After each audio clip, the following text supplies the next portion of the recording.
ઓમ શ્રી ગણેશાય નમઃ. જય શ્રી કૃષ્ણ મિત્રો. આજે આપણે મા લક્ષ્મીની કથા સાંભળીશું. શુક્રવારની મા લક્ષ્મીની કથા. એક ગામમાં ગરીબ બ્રાહ્મણ રહેતા હતા. એ નિયમિત રૂપથી ભગવાન શ્રી વિષ્ણુની પૂજા કરતા હતા. ભગવાન વિષ્ણુએ તેને દર્શન આપ્યા અને તેને મનોકામના માંગવાનું કહ્યું. એમની ઈચ્છા પૂરી કરવા માટે કહ્યું કે કંઈ માંગી લે, તારી ઈચ્છા પૂરી કરીશ. તો બ્રાહ્મણે કહ્યું કે મારી ઈચ્છા છે કે શ્રી લક્ષ્મીજીનો નિવાસ મારા ઘરમાં થઈ જાય. આ સાંભળીને ભગવાન વિષ્ણુએ કહ્યું, લક્ષ્મીજીને પ્રાપ્ત કરવાનો સરળ માર્ગ બ્રાહ્મણને બતાવ્યો. ભગવાન વિષ્ણુ કહે છે કે મંદિર સામે એક સ્ત્રી રોજ આવે છે અને છાણા થાપે છે. તું એને તારા ઘરે આવવાનું નિમંત્રણ આપજે. એ સ્ત્રી દેવી લક્ષ્મી છે. એ ઘરે આવી જાય બાદ તારું ઘર ધન અને ધાન્યથી ભરાઈ જશે. આમ કહીને ભગવાન વિષ્ણુ અંતર્ધ્યાન થઈ ગયા. બીજા દિવસે સવારે 4 વાગે બ્રાહ્મણ મંદિર સામે જઈને બેસી ગયા અને લક્ષ્મીજી પણ છાણા થાપવા માટે સાધારણ સ્ત્રીના રૂપમાં ત્યાં આવ્યા. તો બ્રાહ્મણે તેમને એમના ઘરે આવવા માટે નિવેદન કર્યું. બ્રાહ્મણની વાત સાંભળી લક્ષ્મીજી સમજી ગયા કે આ બધું ભગવાન વિષ્ણુના કહેવાથી થયું છે. લક્ષ્મીજીએ બ્રાહ્મણને કહ્યું, તું મહાલક્ષ્મીનું વ્રત કર, 16 દિવસ વ્રત કર અને 16મા દિવસે ચંદ્રમાને અર્ધ્ય આપવાથી તારી સર્વ મનોકામના પૂરી થશે. બ્રાહ્મણે દેવીના કહ્યા અનુસાર વ્રત અને પૂજન કર્યું અને દેવીને ઉત્તર દિશા તરફ મુખ રાખીને બોલાવા લાગ્યા અને લક્ષ્મીજીએ એમનું વચન પૂરું કર્યું. એ દિવસથી આ વ્રત પૂરી શ્રદ્ધાથી કરવામાં આવે છે. જે ભક્ત પૂરી શ્રદ્ધાથી આ વ્રત કરે છે તેને સર્વ મનોકામના પૂરી થાય છે. મા લક્ષ્મીની કૃપા વરસે છે. બીજી કથા. એકવાર મા લક્ષ્મી અને ભગવાન વિષ્ણુ પૃથ્વી પર વેશ બદલીને આવ્યા, ભ્રમણ કરવા આવ્યા. સાધુ અને સાધ્વીનો વેશ ધારણ કર્યો. એટલે મા લક્ષ્મીએ ભગવાનને પૂછ્યું કે સ્વામી, તમે પૃથ્વીલોક પર કયા ઉદ્દેશથી આવ્યા છો? શું કોઈ ભક્ત પર સંકટ આવ્યું છે કે તમે પણ મને સાથે લઈને આવ્યા છો? એટલે શ્રી હરિ હસીને બોલ્યા કે દેવી, આ મૃત્યુલોકમાં તો સહુ પોતપોતાના કર્મ અનુસાર કષ્ટ ભોગવે છે. હું એ જોવા માંગુ છું કે આટલા કષ્ટ સહન કર્યા બાદ પણ શું પુણ્ય કમાય છે ભક્તો મારા કે નહીં? સૌથી પહેલા શ્રી અને મા લક્ષ્મી એક ધનવાન શેઠના ઘરે પહોંચ્યા. ત્યાં જઈને ભગવાને દરવાજેથી શેઠને અવાજ આપ્યો. કહે છે, અંદરથી શેઠને બોલાવ્યા. અવાજ સાંભળીને શેઠજી બહાર આવ્યા. ભગવાન બોલ્યા કે શેઠજી, તમારા ઉપર તો મા લક્ષ્મીની બહુ કૃપા છે. તમે બહુ દુઃખી કેમ છો? આનું શું કારણ છે? શેઠજી એમને જોઈને રડવા લાગ્યા અને બોલ્યા કે સાધુ બાબા, મારા કષ્ટનું કારણ આ ઘર જ છે જેને તમે લક્ષ્મીજીની કૃપા કહી રહ્યા છો. મારું બધું જ ધન મારા દીકરાઓએ લઈ લીધું અને મને છોડીને ચાલ્યા ગયા. હવે હું અને મારી પત્ની એકલા રહીએ છીએ અને એ બહુ બીમાર છે મારી પત્ની, અને એ તેના દીકરાઓને યાદ કર્યા કરે છે. જો આ ધન ન હોત તો લાલચ ન હોત, અમારા દીકરા અમારી પાસે હોત. આ સાંભળી ભગવાન વિષ્ણુ બોલ્યા, શેઠજી, તમારા દુઃખનું કારણ તમારું ઘર નહીં પણ તમારા કર્મ છે. તમે ધન ગરીબો પર અત્યાચાર કરીને કમાવ્યું છે અને બાળકોનું પાલન પોષણ કર્યું છે. આટલું બોલી મા લક્ષ્મીજી ભગવાન વિષ્ણુ અને લક્ષ્મીજી ત્યાંથી ચાલ્યા ગયા. આગળ ચાલ્યા પછી તેમને એક ખેડૂત મળે છે જે મરેલા બળદ પાસે બેસીને રડી રહ્યો છે. મા લક્ષ્મીએ તેને કહ્યું કે ભાઈ, તું કેમ રડી રહ્યો છે? તો ખેડૂત બોલ્યો, ધનના લાલચના કારણે આ બળદ મરી ગયો. વધારે ધન કમાવાના લાલચમાં હું એને દિવસમાં ખેતરોમાં કામ કરાવતો અને રાતમાં કુલ્હોમાં લગાવી દેતો, પણ કાલથી મારે ભૂખ્યા રહેવું પડશે. જો સંસારમાં ધન ન હોત તો ના મને લાલચ આવત અને ના મારો બળદ મરત. તો લક્ષ્મીજીએ કહ્યું, સ્વામી, આ શું માયા છે? હું તો વિચારતી હતી કે સંસારમાં ધન વૈભવના કારણે મારી પૂજા કરશે, પણ લોકો તો ધનથી જ હેરાન પરેશાન છે. ત્યારે શ્રી હરિ બોલ્યા, ના, એવું નથી દેવી, આ બધા કર્મના ફળ છે. આ બળદ એક સાહુકાર હતો જે લોકોને ઉધાર આપીને તેનો ગુલામ બનાવી લેતો. ઉધાર આપે પછી ગુલામી બનાવીને કામ કરાવી લેતો હતો અને એનાથી દિવસ રાત કામ કરાવતો હતો. એનું ઋણ ચૂકવવા માટે આ જન્મમાં એ બળદ બન્યો અને આજે એનું ઋણ ઉતરી ગયું એટલે એ મરણ પામ્યો. તો લક્ષ્મીજી બોલ્યા, પરંતુ સ્વામી, આ બધા પાછળ ધન મોટું કારણ છે. આ સાંભળીને શ્રી હરિ વિષ્ણુએ કહ્યું, ચાલો આગળ ચાલીએ. આગળ થોડે દૂર જવા પર તેમની એક ઝૂંપડી દેખાણી. તેની બહાર એક દીવો બળતો હતો. ભગવાન વિષ્ણુ ત્યાં ઝૂંપડી પાસે ગયા અને બૂમ પાડી કે કોઈ છે, અમને ભોજન કરાવો. આ સાંભળી એક સ્ત્રી ઘરની બહાર આવી અને બોલી કે હે સાધુજનો, પધારો. આટલા નાના એવા ઘરમાં મારી ઝૂંપડીમાં તમારું સ્વાગત છે. એ બંને અંદર ગયા. મહાલક્ષ્મી શ્રીહરિ ઝૂંપડીમાં ગયા અને મહાલક્ષ્મી બોલ્યા કે તમે ઘરની બહાર દીવો કેમ મૂક્યો છે? ત્યારે એ સ્ત્રી બોલી, મારું નામ પાયલ છે. મેં આ દીવો અવર જવર કરનારા લોકો માટે મૂક્યો છે. બહાર જે વટે માર્ગો આવે તો તેમને અંજવાળું પડે એટલે મેં બહાર દીવો મૂક્યો છે, જેનાથી અંધારામાં રસ્તો ન ભટકી જાય કોઈ. જો એમને કોઈ તકલીફ હોય તો અમે તેને મદદ પણ કરી શકીએ છીએ. આ બધું સાંભળીને ભગવાન વિષ્ણુ બોલ્યા કે અમારે તમારા ઘરે ભોજન કરવું છે. આ સાંભળીને પાયલ બોલી, મહારાજ, તમારે થોડા સમય રાહ જોવી પડશે. મારા પતિ હજી શેઠજીના ઘરે કામ કરી રહ્યા હશે. એ મજૂરી કરીને ખાવાનો સામાન લઈ આવશે, ત્યારે જ હું તમને ભોજન કરાવી શકીશ. આ સાંભળી લક્ષ્મીજી બોલ્યા, તારી પાસે ધન નથી અને જો તારા પતિ કંઈ નહીં લાવે તો, કંઈ નહીં કમાઈને લાવી શકે તો શું થશે? સુજાતા બોલી કે શ્રી હરિ અને મા લક્ષ્મીની કૃપાથી એક સમયનું ભોજન જરૂર મળી જાય છે. એ અમારા માટે ઘણું છે. ભગવાનની કૃપાથી અમે અત્યાર સુધી ક્યારે ભૂખ્યા નથી સૂતા, તો આજે પણ નહીં ભૂખ્યા સૂઈએ. આનાથી વધારે લાલચ અમને નથી. થોડી વારમાં એનો પતિ આવ્યો અને સામાન લાવ્યો અને બંનેએ જમવાનું બનાવીને સાધુ અને તેની પત્નીને, જે ભગવાન હતા મા લક્ષ્મી અને શ્રીહરિ, એને જમાડ્યું, તેમની સામે મૂક્યું. ખાવાનું મૂકીને સુજાતા બોલી, આ રૂખું સૂખું ભોજન અમે ભગવાનનો પ્રસાદ સમજીને ગ્રહણ કરીએ છીએ. તમે પણ પ્રસાદ સમજીને ગ્રહણ કરી લો. તમે પણ આને પ્રસાદ સમજીને જમો. આનાથી તમને સંતુષ્ટિ મળશે. ભગવાન વિષ્ણુ અને મા લક્ષ્મીએ ભોજન કર્યું. ભોજન કર્યા પછી લક્ષ્મીજી બોલ્યા કે અમે તો ભોજન કરી લીધું, પણ તમારા માટે કંઈ નથી વધ્યું. સુજાતા બોલી, નહીં, હજી એક ચોખાનો દાણો બચ્યો છે. એ જ અમારા માટે ઘણો છે. ભગવાનનો પ્રસાદ ચાખવા પણ મળી જાય તો પણ પરમ સૌભાગ્યની વાત છે. બંને પતિ પત્નીનું સમર્પણ જોઈને ભગવાન વિષ્ણુ અને મા લક્ષ્મી એના અસલ સ્વરૂપમાં આવી ગયા. શ્રી હરિ બોલ્યા કે સૌથી મોટું ફળ સંતોષ છે. ધન બધા માટે જરૂરી છે, પરંતુ લાલચમાં ફસાયેલો માણસ એ ધનનું પણ સુખ નથી ભોગવી શકતો. તમે બંનેએ આજે પોતે ભૂખ્યા રહીને અમને ભોજન કરાવ્યું છે. આજથી આ ઘરમાં અન્ન ધનના ભંડાર હંમેશા ભર્યા રહેશે. બંને પતિ પત્ની ભગવાનના મા લક્ષ્મીના ચરણોમાં પડી ગયા અને બોલ્યા, ભગવાન, જો તમારે કંઈ આપવું છે ને તો તમારી ભક્તિ આપો. ભગવાન વિષ્ણુ અને મા લક્ષ્મીએ તેને આશીર્વાદ આપ્યા અને અંતર્ધ્યાન થઈ ગયા. એ દિવસથી બંને પતિ પત્ની ભજન અને સત્સંગમાં બધો જ સમય વિતાવા લાગ્યા. જય શ્રી હરિ, જય મા લક્ષ્મી. મા લક્ષ્મીની બીજી કથા. એક સમયની વાત છે. એક શહેરમાં શીલા નામની સ્ત્રી રહેતી હતી. તેના પતિ સાથે રહેતી હતી. શીલા ધાર્મિક સ્વભાવની હતી અને ભગવાનની કૃપાથી એને જે કંઈ પ્રાપ્ત થતું હતું એને એમાં સંતોષ હતો. શહેરનું જીવન એ જરૂર જીવતી હતી, પણ શહેરના જીવનનો રંગ તેના પર ચડ્યો ન હતો.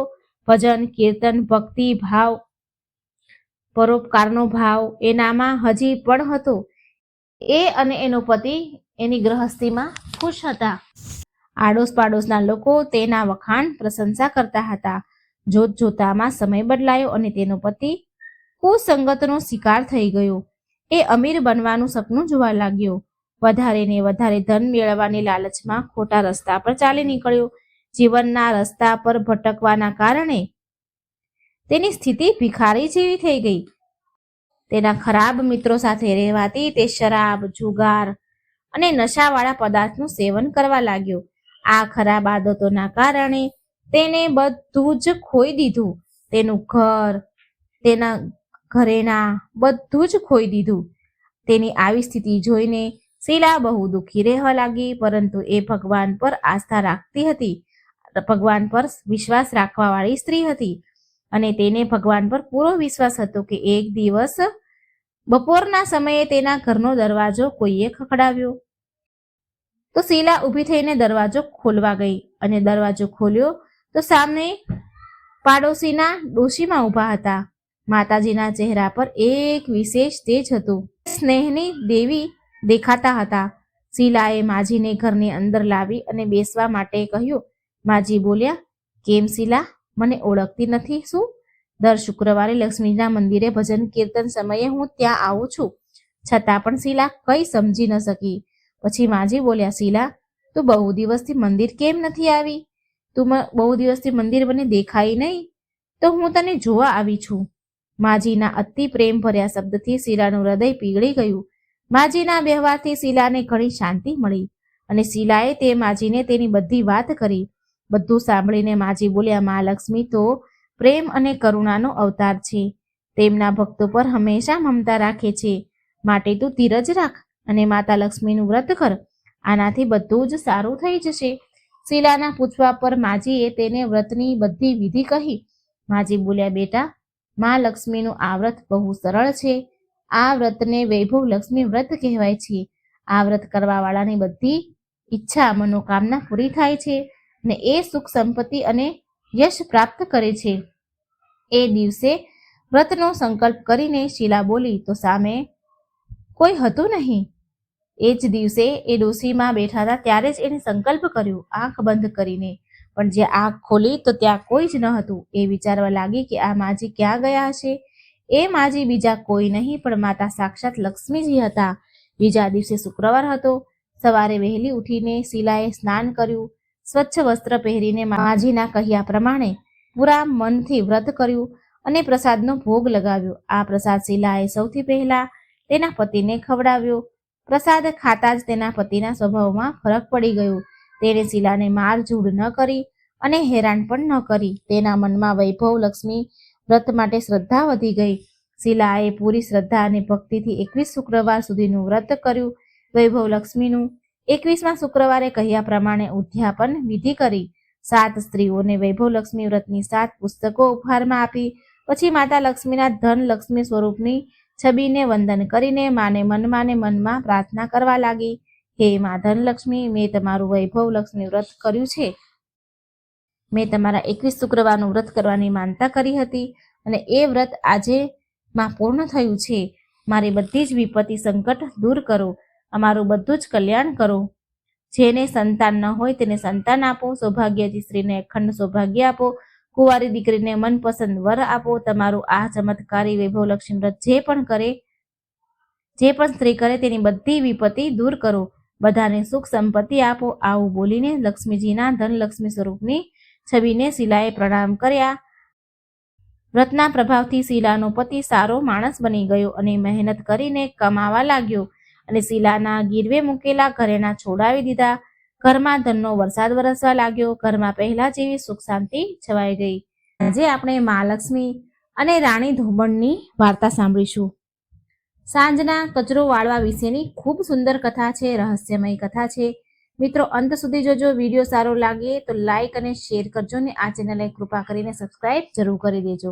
કમેન્ટ બોક્સમાં મહાલક્ષ્મીનું નામ લખીને ભક્તિને વ્યક્ત જરૂર કરજો.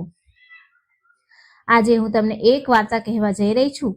આપણા વડીલ કહે છે કે સાંજના 4 વાગે કચરો જરૂર વાળવો જોઈએ. એમનું કહેવાનું એકદમ સાચું છે અને હજી પણ જે કહે છે એ એકદમ સાચું જ છે. સાંજના 4 વાગે કચરો વાળવાથી ઘરની દરિદ્રતા જતી રહે છે. ઘરમાં સુખ સમૃદ્ધિનો ભંડાર ભરાય છે. મા લક્ષ્મી એના જ ઘરમાં નિવાસ કરે છે જ્યાં સ્વચ્છતા હોય છે, ઝાડા કરોળિયા નથી હોતા, જ્યાં દરિદ્રતા નથી રહેતી. જે સ્ત્રી વહેલી સવારે બ્રહ્મ મુહૂર્તમાં ઉઠીને કચરો વાળી સ્નાન કરીને રસોઈની સફાઈ કરે છે, રાતના એઠા વાસણ સાફ કરે છે, ત્યાં માં લક્ષ્મીનો સદા હંમેશા આશીર્વાદ રહે છે. એ ઘરમાં માતા લક્ષ્મી નિવાસ કરે છે. એ ઘરમાં બરકત દેવતાનો વાસ રહે છે. ત્યાં ક્યારેય નુકસાન નથી થતું. ત્યાં હંમેશા નફો જ થાય છે. સાંજના 4 વાગ્યાનો કચરો વાળવો કેમ જરૂરી છે? આની એક પૌરાણિક કથા છે, એ હું તમને કહેવા જઈ રહી છું. જય મહાલક્ષ્મી. એક ગામમાં એક ધોબણ રહેતી હતી. એનું નામ હતું રાણી ધોબણ. તેને 2 દીકરા અને 2 વહુ હતા. રાણી ધોબણના પતિનું મૃત્યુ બહુ પહેલા થઈ ગયું હતું. રાણી ધોબણનો નિયમ હતો કે એ દરેક ગુરુવાર અને અમાસના દિવસે ઘાટ પર કપડાં ધોવા ન જાય. એ દિવસે કપડાં ન ધોવે. એનું પૂરું જીવન લોકોના કપડાં ધોઈને જ નીકળ્યું છે. ગુરુવાર અને અમાસના દિવસે તે લોકોના કપડાં ધોતી ન હતી. બીજો નિયમ એ હતો કે ઘરમાં એ સાફ સફાઈ કરતી હતી. 4 રૂમનું મકાન હંમેશા ચમકતું રહેતું હતું. રાણી ધોબણે ક્યારેય ઘરમાં ઝાડા થવા દીધા ન હતા. એ રોજ સાંજ થતા પહેલા એ ઘરમાં કચરો વાળતી અને મુખ્ય મેન જે દરવાજો હોય ત્યાં સુધી કચરો વાળતી અને કહેતી હતી કે દરિદ્રતા ઘરેથી જાઓ અને સુખ સમૃદ્ધિ ઘરમાં આવો. એના આડોશી પાડોશી પણ સફાઈ વિશે રાણી ધોબણનું ઉદાહરણ આપતા હતા કે સફાઈ હોય તો રાણી ધોબણ જેવી. રાણી ધોબણે પૂરી ઉંમર ગામના શેઠ અને જમીનદારોના કપડાં ધોવામાં કાઢી નાખી. રાણી ધોબણના ઘરમાં કોઈ પણ વસ્તુની કમી ન હતી. વહુ, દીકરા પણ કપડાં ધોવાનું કામ જ કરતા હતા. એ પણ એની માતાની જેમ કપડાં ધોવાનું કામ શીખ્યા હતા. પણ હવે રાણી ધોબણની તો ઉંમર થઈ ગઈ હતી, એટલે કપડાં ધોવાનું કામ તેણે તેના દીકરાઓને સોંપી દીધું. એટલે એ ઘરે જ રહેતી હતી. પણ ઘરની સાફ સફાઈની પૂરી જવાબદારી રાણી ધોબણ જ રાખતી હતી. પૂરું કામ એ પોતે એની જવાબદારી રાખે. એક દિવસની વાત છે. રાણી ધોબણ બીમાર પડી ગઈ. એણે ખાટલો પકડી લીધો. 2-4 દિવસ તો વહુએ ઘરની સાફ સફાઈ સારી રીતે કરી, પણ જેમ જેમ દિવસ વીતવા લાગ્યા તેમ ઘરની સફાઈનું ધ્યાન દેવાનું બંધ કરી દીધું. આ બાજુ રાણી ધોબણ પથારીમાં રહીને ઘરની હાલત આવી જોઈને દુઃખી રહેવા લાગી. એક દિવસ એણે એના દીકરાને કહ્યું કે બેટા, વહુને કહો કે ઘરની સાફ સફાઈ પર ધ્યાન આપે, રોજ સવારે અને સાંજે કચરો વાળે, નહીં તો આપણા ઘરમાં દરિદ્રતા આવશે, ઘરમાં દરિદ્રતાનો વાસ થઈ જશે. પણ બંને દીકરાએ એક કાનથી સાંભળ્યું, બીજા કાને કાઢી નાખ્યું. રાણી ધોબણ પથારીમાં પડ્યા બળબડ્યા કરે, હે માં લક્ષ્મી, મેં પૂરું જીવન ઘરમાં સાફ સફાઈ રાખી છે, રોજ સવારે સાંજે કચરો વાળ્યો, અને એના કારણે તમે મારા ઘરે બિરાજમાન રહ્યા છો. પણ હવે મારી વહુ તો નથી કરતી, પણ તમે મારું ઘર છોડીને ક્યારેય જતા નહીં માતા. મારા ઘરમાં દરિદ્રતા ન આવવા દેતા. એક દિવસ માં લક્ષ્મીએ વિચાર્યું કે ધોબણની વહુને રસ્તા પર તો લાવવી જ પડશે, એને તો સમજણ પાડવી જ પડશે. એટલે માં લક્ષ્મી એક વૃદ્ધ ડોશીનું રૂપ લઈને રાણી ધોબણની ધર્મની બહેન બનીને એમના ઘરે આવ્યા, અને એમની સાથે એક લોખંડની પેટી લઈને આવ્યા હતા. અને માં લક્ષ્મી તેમની સાથે રહેવા લાગ્યા.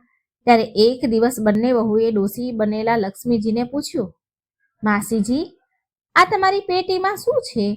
ત્યારે માતા લક્ષ્મી બોલ્યા, અરે વહુઓ, મારે તો કોઈ સંતાન નથી, પતિ નથી રહ્યા, તો આ ધન ભરેલી પેટી છે. મેં વિચાર્યું કે મારી બહેનના જે દીકરાઓ છે એ તો મારા જ દીકરા છે ને, મારી બહેનના દીકરા મારા દીકરા પણ છે. હું આ ધન તમને બંને વહુમાંથી એકને આપીશ, જે ઘરનું બધું જ કામ સારી રીતે કરશે અને જે હું કહીશ એ બધા કામ કરશે, તો હું એને આ ધન ભરેલી પેટી આપીશ. હવે ધોબણની બંને વહુઓ ખુશ થઈ ગઈ. બંને વહુઓ તેમની સાસુ અને માસીજીની ખૂબ જ સેવા કરવા લાગી. જેવું સાસુ અને લક્ષ્મીજી કહે એવું બંને વહુ કરે. વહુઓ પ્રેમથી રહેવા લાગી. તેમની વચ્ચે જે લડાઈ ઝઘડા થતા હતા એ પણ બંધ થઈ ગયા. રોજ સવારે બ્રહ્મ મુહૂર્તમાં ઉઠે, પૂરા ઘરમાં કચરો વાળે અને પછી સ્નાન વગેરે કરી ચૂલો રસોડું સાફ કરતી, ઘાટ પર જઈ કપડાં ધોવા લાગે, સાંજે 4 વાગે કચરો વાળે. આવી રીતે આખો દિવસ કામ કરે. ક્યારેય આમ 1 મહિનો નીકળી ગયો, કઈ ખબર જ ન પડી. પછી એક દિવસ સાંજના સમયે બંને વહુએ સાસુ અને માસીજીની ખૂબ હસીને વાતો કરતા જોયા.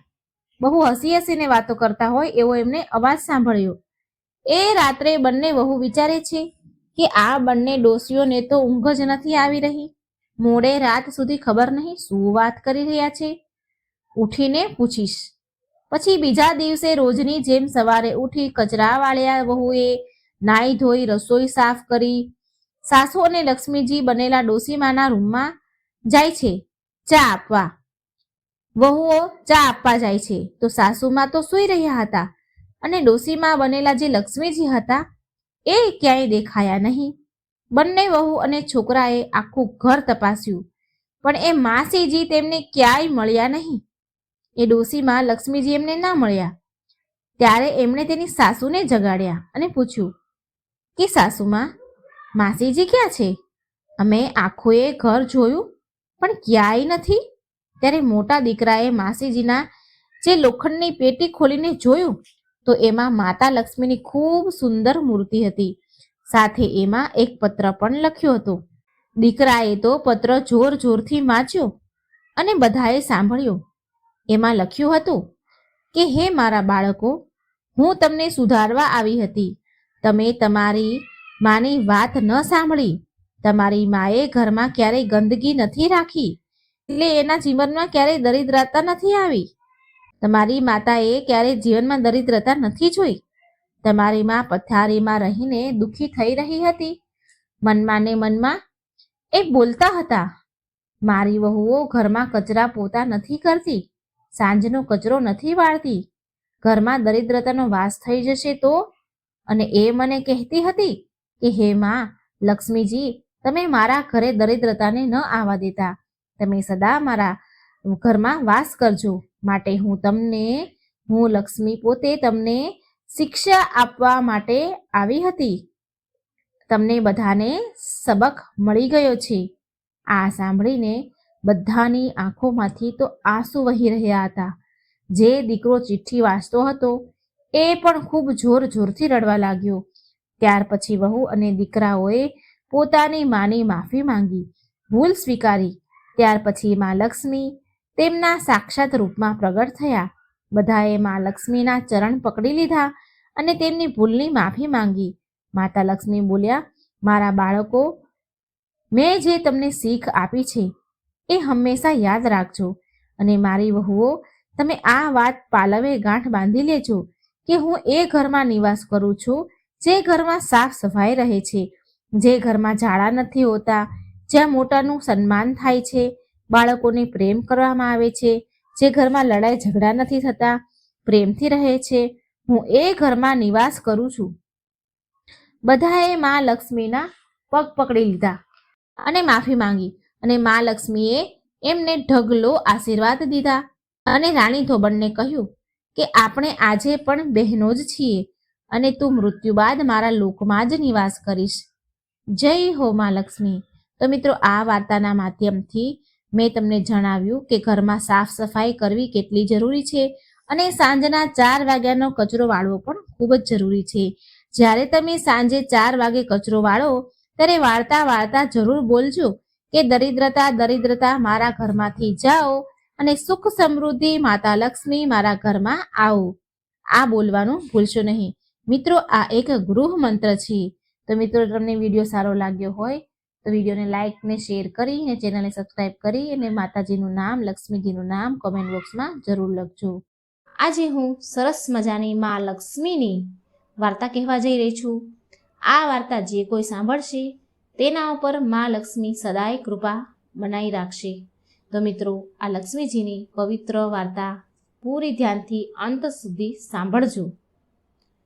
આ એક ભક્તિભાવની વાર્તા છે અને આ વાર્તામાંથી એવું શીખવા મળે છે કે જો આપણે કોઈ પણ ભગવાનની પૂરી શ્રદ્ધા ભાવથી આપણે એનું ભક્તિ કરીએ છીએ, પૂજા પાઠ કરીએ છીએ, તો ભગવાન તે પૂજા પાઠનું ફળ આપણને જરૂર આપે છે અને એ ક્યારેય નિષ્ફળ નથી જતું.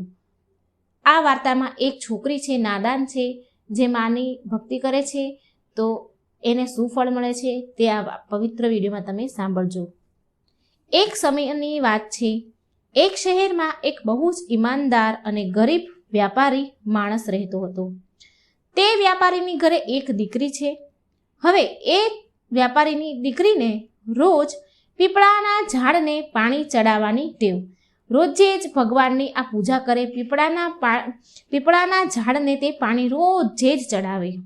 અને જે પીપળાના ઝાડને તે પાણી ચડાવતી હતી રોજે, તો તે પીપળાના ઝાડની એક ખાસ વાત હતી કે તે પીપળાના ઝાડમાંથી માતા લક્ષ્મી રોજ પ્રગટ થતા અને થોડી વાર ત્યાં રહેતા અને પછી ત્યાંથી ચાલ્યા જતા.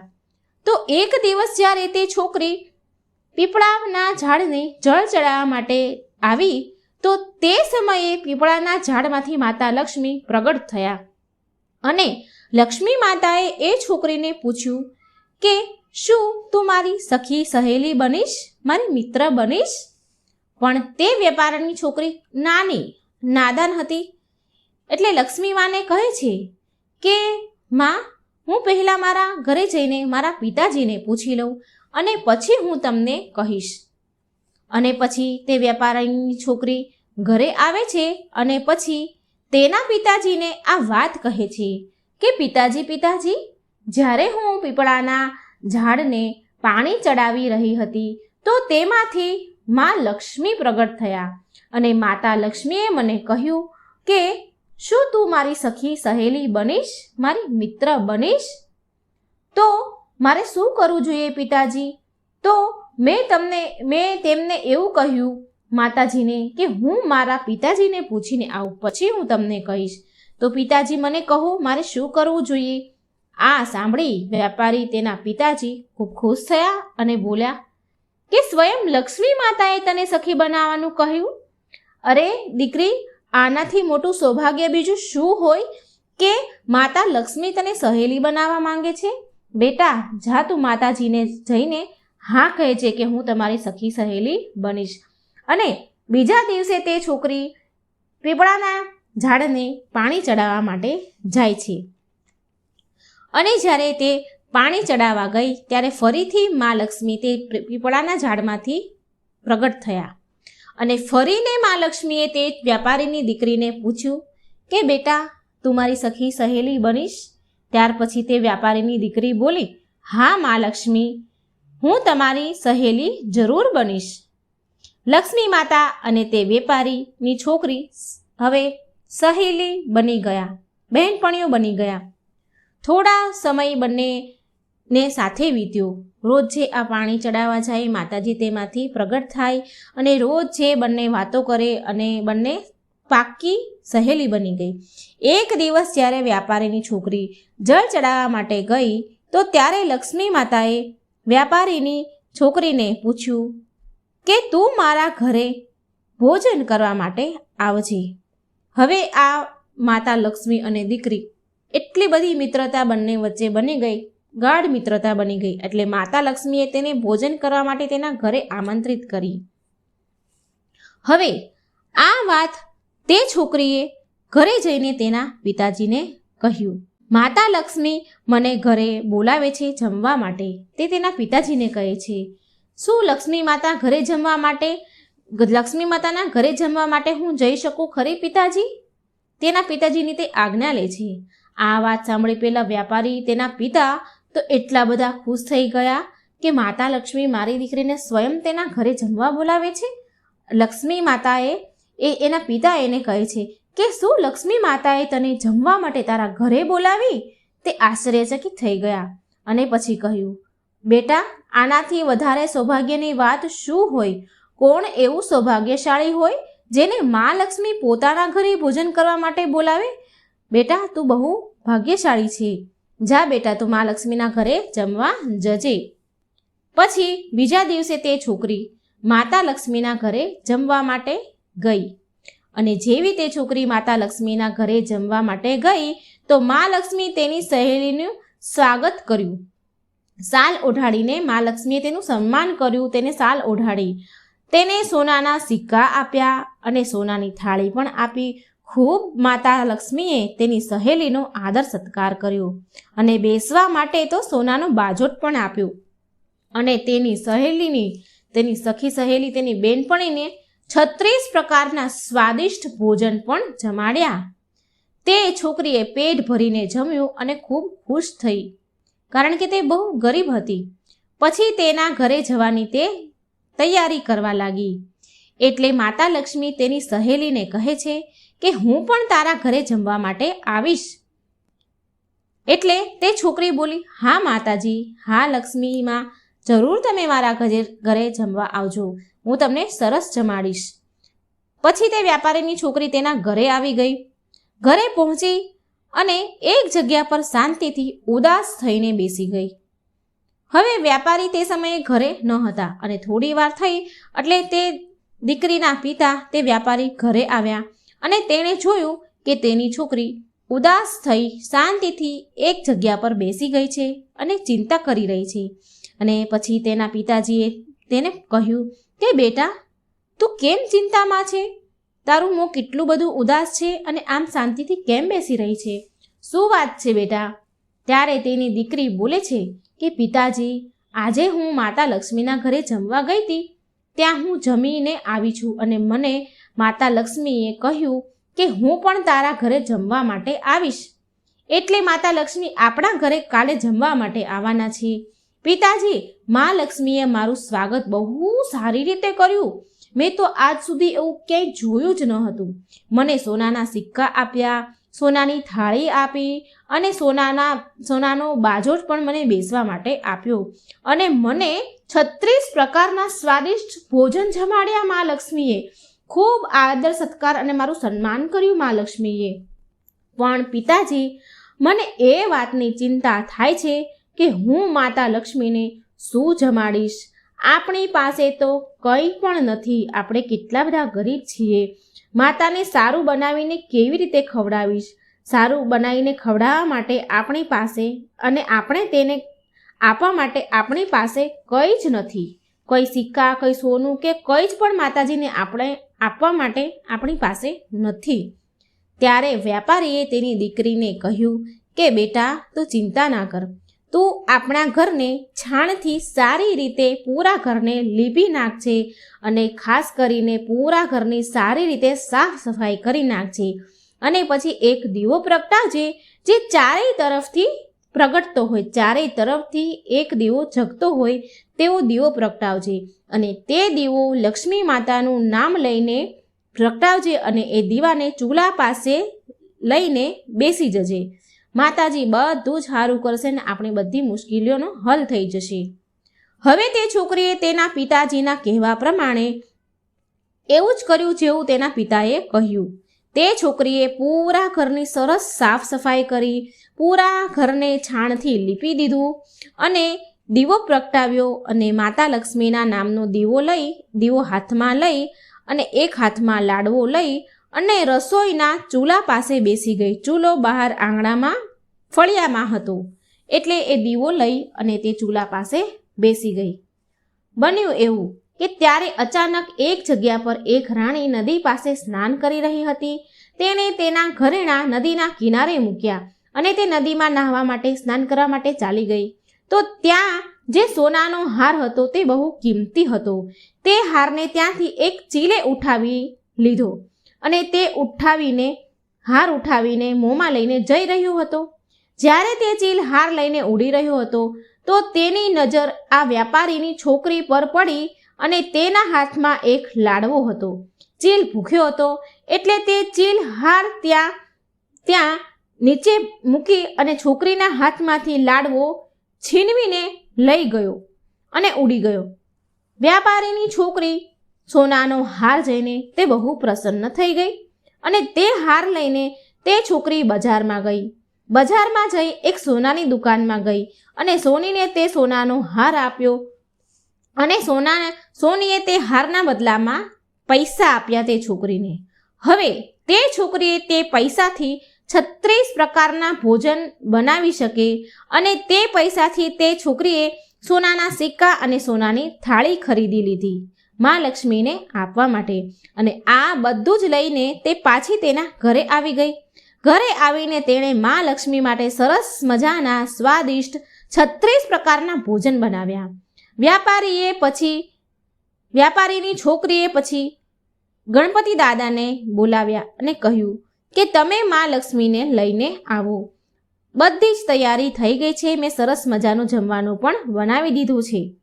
પછી ગણપતિ દાદા માતા લક્ષ્મીને લેવા ગયા અને લઈને પછી તેમના ઘરે આવ્યા. પછી એ છોકરીએ, વ્યાપારીની દીકરીએ માતા લક્ષ્મીનું બહુ જ સારી રીતે સ્વાગત કર્યું. સાચા હૃદયથી, ભાવથી તેણે માતાનું સ્વાગત કર્યું અને માતા લક્ષ્મીને બેસવા માટે સોનાનો બાજોટ પણ આપ્યો.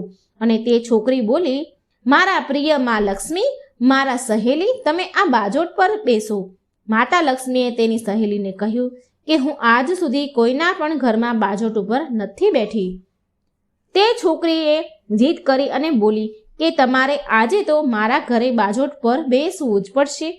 માતા લક્ષ્મી તેની સહેલીની વાત માને છે અને બાજોટ પર બેસી ગયા. અને પછી વ્યાપારીની છોકરીએ માતા લક્ષ્મીને 36 જાતના સ્વાદિષ્ટ ભોજન જમાડ્યા.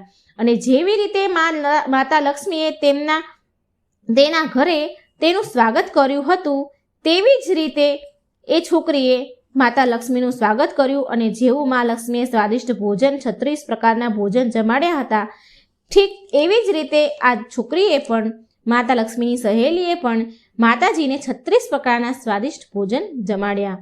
અને જેવું જેવું માતા લક્ષ્મીએ કર્યું એવું જ તે છોકરીએ પણ કર્યું.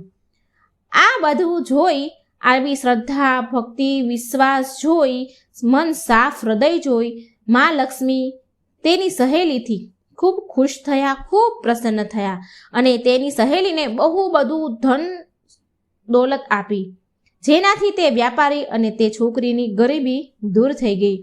તે લોકોએ તેનું જીવન ખૂબ ખુશીથી વિતાવ્યું. તો મિત્રો, આ હતી લક્ષ્મીમાની વાર્તા. અને આ કહાનીમાંથી આપણને એવો બોધ મળે છે કે જો સાચા મનથી અને સાચા હૃદયથી ભગવાનની પૂજા પાઠ કરવામાં આવે તો એ પૂજા પાઠ ક્યારેય નિષ્ફળ નથી થતા. ભોળા મન અને નિસ્વાર્થ ભાવથી કરેલી ભક્તિ ક્યારેય વ્યર્થ નથી જતી.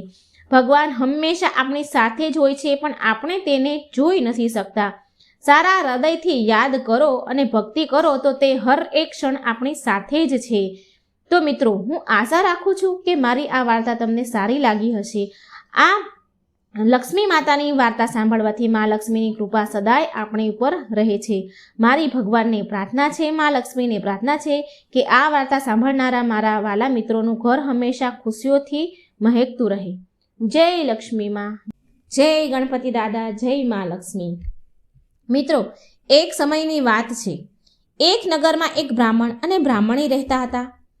બંનેએ ઘરના મંદિરમાં મા લક્ષ્મી અને ગણપતિજીની સ્થાપના કરી હતી. બ્રાહ્મણ નિત્ય નિયમથી તેમની સેવા પૂજા કરતા હતા અને બ્રાહ્મણી ભોજન બનાવતા અને ભગવાનને ભોગ અર્પણ કરતા હતા, થાળ ધરાવતા હતા. બ્રાહ્મણના ઘરે બસ એક જ વાતની કમી હતી કે બંને પતિ પત્ની નાની નાની વાતોમાં ઝઘડ્યા કરે, નાની નાની વાતોમાં બહુ નોકઝોક કરે.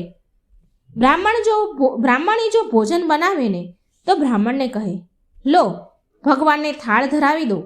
તો બ્રાહ્મણ પાછા ફરી બોલે કે તું જ થાળ ધરાવી દે ને, મેં તો પૂજા કરી લીધી ને, મેં પૂજા કરી છે તો તું થાળ ધરાવ. આમને આમ બંને અનબન કરે. જ્યારે ભગવાનને સોડાવવાનો સમય થાય કે આરતીનો સમય થાય તો બ્રાહ્મણ કહે, તું આરતી કરી લે. અને બ્રાહ્મણી બોલે કે તમે આરતી કરી લો ને. ભગવાનને સોડાવવાનો સમય રોજ થાય એટલે નાની નાની વાતમાં આ બંને જણા પતિ પત્ની, ઘણી ઉંમર થઈ હતી અને બંને ઝઘડ્યા કરે. તમે કરો, પેલો કે તું કર, એમ કરી બંને નાની નાની વાતમાં નોકઝોક કરીને ઝઘડતા રહે. પણ તોય આમ ને આમ બંનેનું જીવન ગુજરી રહ્યું હતું. એક દિવસ કાર્તિક મહિનો હતો. દિવાળીનો શુભ પવિત્ર દિવસ હતો. બ્રાહ્મણીએ ભોજન બનાવ્યું અને બ્રાહ્મણને કહે છે કે લો ભગવાનને થાળ ધરાવી દો ને. આ વખત ફરીથી બંનેમાં નોકઝોક થવા લાગી. ફરીથી બંને એકબીજા સામે તત કરવા લાગ્યા. પેલો કે તું ધરાવી દે, પેલી કે તમે ધરાવી દો. આમ કરી બંને થાળ ધરાવવાના બાબતે દિવાળીના દિવસે લડી રહ્યા હતા. એટલે ગણપતિજી અને મા લક્ષ્મી કહે છે, એકબીજા સાથે વાતો કરે છે કે આ બંને બ્રાહ્મણ અને બ્રાહ્મણી તો બહુ જ નાની નાની વાતોમાં લડ્યા કરે છે. આપણે કોઈ બીજા ઘરે જઈએ, અહીંયાથી ચાલ્યા જઈએ, બીજા ઘરે જઈને આસન ગ્રહણ કરીએ. આમ ગણપતિજી લક્ષ્મીજીને કહી રહ્યા હતા. એટલે આમ લક્ષ્મીજી અને ગણપતિજી બ્રાહ્મણના ઘર છોડી અને ચાલ્યા જાય છે. પછી થોડે દૂર એક ઘરે પહોંચ્યા તો ત્યાં જોયું કે દેરાણી જેઠાણી એકબીજા સાથે લડી રહી હતી, ઝઘડી રહી હતી. ઘરનું આંગણું ગંદુ વાસી પડ્યું હતું, એઠા વાસણ પડ્યા હતા, આમ તેમ વાસણો હેઠા જૂઠા વેર વિખેર પડ્યા હતા. ભોજન પાણીના કોઈ ઠેકાણા નહોતા, કોઈ વ્યવસ્થા જ હતી નહીં. લક્ષ્મીજી બોલ્યા ગણપતિજીને, આ ઘરે તો હું બિલકુલ નહીં રહું. પછી ત્યાંથી લક્ષ્મીજી અને ગણપતિજી બીજા ઘરે ગયા તો વહુ અને સાસુ એકબીજા સાથે લડી રહી હતી. બીજા ઘરે ગયા ત્યાં પણ સાસુ વહુ લડી રહ્યા હતા. ત્યાં પણ ગંદા વાસણ, કચરો, કપડાં, વાસી બધું એમને એમ જ પડેલું હતું. ત્યાં પણ જમવાના, ખાવા પીવાના, ભોજન પાણીના કોઈ ઠેકાણા ન હતા. એટલે લક્ષ્મીજી અને ગણપતિજી ત્યાંથી પણ ચાલ્યા ગયા. લક્ષ્મીજી અને ગણપતિજી હવે આવ્યા ત્રીજા ઘરે. ત્રીજા ઘરે આવ્યા તો નણંદ ભાભી એકબીજા સાથે ઝઘડી રહી હતી. એટલે આ જોઈને ગણપતિજી અને લક્ષ્મીજી ત્યાંથી પણ ચાલ્યા ગયા. ચોથા ઘરે ગયા તો ત્યાં પણ ભાઈ સગા ભાઈ એકબીજા સાથે લડી રહ્યા હતા. મા લક્ષ્મી ત્યાં પણ ન રહ્યા. ત્યાં પણ ઝઘડો ચાલી રહ્યો તે ત્યાંથી મા લક્ષ્મી અને ગણપતિજી નિરાશ થઈ ગયા અને ત્યાંથી પણ ચાલ્યા ગયા. હવે આમ ને આમ જ્યાં પણ મા લક્ષ્મી અને ગણપતિજી બીજા અલગ અલગ ઘરે જાય તો ત્યાં કંઈ ને કંઈ ખરાબ જોવે, કંઈ ને કંઈ એમને ખરાબ જોવા મળતું હતું. તે ક્યાંય ન રોકાયા. પછી લક્ષ્મીજી બોલ્યા, ગણપતિજીને કહે છે કે આપણને ફરતા ફરતા ઘણો સમય નીકળી ગયો, સાંજ પડી, પણ ક્યાંય ભોજન પાણી ન મળ્યા. ચાલો બ્રાહ્મણના ઘરે પાછા જતા રહીએ. એ આપણને નોકઝોક કરીને પણ થાળ તો ધરાવે છે, સમયે સમયે પૂજા પાઠ તો કરે છે, સમયે સમયે આપણને ભોગ અર્પણ તો કરે છે. આમ વિચાર કરીને પાછા મા લક્ષ્મી અને ગણપતિજી બ્રાહ્મણીના ઘરે ગયા. દ્વાર પર આવીને ઊભા રહ્યા તો તેમના ઘરમાંથી પકવાનોની સુગંધ આવી રહી હતી, પણ તેમના દરવાજા બંધ હતા. એટલે મા લક્ષ્મીએ દરવાજો ખખડાવ્યો અને મા લક્ષ્મીએ સાદ પાડ્યો અને બોલ્યા કે હું લક્ષ્મીજી છું અને ગણપતિજી પણ છે, દ્વાર ખોલો, અમે તમારા ઘરે આવ્યા છીએ. એટલે અંદરથી પેલી બ્રાહ્મણી બોલી, હું દરવાજો નહીં ખોલું. તમે મારા ઘરેથી પહેલાં કેમ ચાલ્યા ગયા અને હવે પાછા કેમ આવ્યા છો? એટલે મા લક્ષ્મીએ ગણપતિજી બંને બોલ્યા કે બ્રાહ્મણી, હવે અમે નહીં પાછા જઈએ, તમારા ઘરે જ રહીશું. બ્રાહ્મણી બહુ ચતુર અને હોશિયાર હતી. બોલી કે હું તમારી વાત ન માનું. તમે ફરીથી મારા ઘરે ચાલ્યા જાઓ તો પહેલાં મને વચન આપો, તો જ હું તમને અંદર આવવા દઈશ, તો જ હું દ્વાર ખોલીશ. લક્ષ્મીજી બોલ્યા કે માંગ, તારે શું જોઈએ છે તું માંગી લે. એટલે બ્રાહ્મણી બોલી, અન્ન દો, ધન દો, દૂધ દહીં ભંડાર દો, પુત્રનું પાલન આપો, સોનાનો અખાડો આપો, કુળ વધુ આપો, હાથી ઘોડા આપો, લાવ લશ્કર આપો. 12 વર્ષની મારી કાયા થઈ જાય, 12 વર્ષની મારા પતિ બ્રાહ્મણની કાયા થઈ જાય, આવું વચન આપો તો હું દ્વાર ખોલું. લક્ષ્મીજી બોલ્યા કે જા બ્રાહ્મણી, મેં તને વરદાન આપ્યું, તને આ બધું જ મળશે, જે તે માંગ્યું એ બધું તને પ્રાપ્ત થશે.